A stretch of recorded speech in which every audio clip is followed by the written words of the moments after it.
আসসালামু আলাইকুম রহমতুল্লাহ। আউযু বিল্লাহি মিনাশ শাইতানির রাজিম। বিসমিল্লাহির রহমানির রহিম। রব্বি জিদনি ইলমা রব্বি হাবনি হিকমা। Underline nouns are concrete of structure whether, ঠিক আছে, মানে স্ট্রাইট বর্ণনা করো ওয়েদার। দ্য আন্ডারলাইন নাউন্স যেগুলো সকল নাউনগুলো আন্ডারলাইন করা আছে তারা কি কংক্রিট অথবা অ্যাবস্ট্রাক্ট।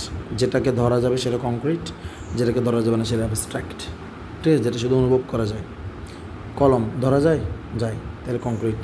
প্যারেন্টস পিতামাতাকে ধরা যায় না, ধরা যায় কংক্রিট। পোলাইটনেস ভদ্রতা ধরা যায়, দেখা যায়, এটা অনুভব করা জিনিস অ্যাবস্ট্রাক্ট। ডার্কনেস অন্ধকার ধরা যায় না, তার মানে অ্যাবস্ট্রাক্ট। ঢাকা কী লেখা আছে? Dhaka is the capital of Bangladesh. Dhaka কি? ঢাকা বাংলাদেশের রাজধানী। এটাকে ধরা যায় না, কিন্তু তাকে দেখা যায়, এটা জায়গার নাম না, যে কোনো জায়গার নাম, এটা কংক্রিট নাম। এটা কি কংক্রিট নাম, এটা মাথায় রাখবে। কিন্তু জ্ঞান এটা অনুভব করা জিনিস, এটা কি অ্যাবস্ট্রাক্ট। এটা আমি আবার বলতেছি, যে কোনো জায়গার নাম কংক্রিট। তারপরে নলেজ মানে জ্ঞান, এটা এটা এটা এটা এটা ধরা যায় না, এটা অ্যাবস্ট্রাক্ট। কাইন্ডনেস দয়া অ্যাবস্ট্রাক্ট। কেন? দয়া তো ধরা যায় না, ঠিক না, অ্যাবস্ট্রাক্ট। অনেস্টি সততা, এটা অ্যাবস্ট্রাক্ট। কেন? সততা তো ধরা যায় না, রাইট। ফ্লাওয়ার ফুল ধরা যায়, তার মানে কংক্রিট। হ্যাপিনেস সুখ ধরা যায় না, তার মানে কি অ্যাবস্ট্রাক্ট। আশা করি আল্লাহর রহমতে বুঝতে পারছো। আসসালামু আলাইকুম।